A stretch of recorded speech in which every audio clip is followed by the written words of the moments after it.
Ja, ik sta hier bij de Chameleon in Terneuzen en dan gaan we het eens hebben over inclusief onderwijs. Want wat is dat nou precies? Dat is een hele brede vraag. Ja. Daar heb ik ook geen eenduidig antwoord op. Okay. Inclusief onderwijs is ook geen eindproduct. Het is geen stip aan een horizon.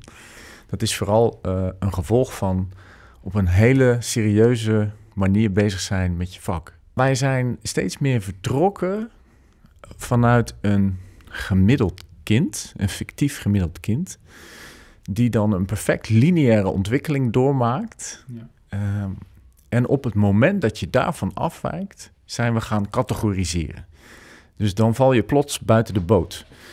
Dat kun je labelen noemen. En door het label te plakken op een kind, wordt het kind nog te vaak het label. En daar leggen we de verantwoordelijkheid voor succes of falen, leggen we dan eigenlijk bij het kind. En wij zeggen, dat gaan we niet meer doen. Wij nemen die verantwoordelijkheid op ons. En wij vertrekken vanuit wat wij noemen een context. In die context gaan wij dus op zoek van hoe kunnen we de omgeving waar het kind is. Dat kan een klaslokaal zijn, dat kan een groep zijn, dat kan ook een wijk zijn, een hele school zijn, een sportvereniging enzovoort. Hoe kunnen wij dat zo gaan inrichten dat zoveel mogelijk kinderen, en het liefst alle kinderen, daarin kunnen gedijen en kunnen ontwikkelen.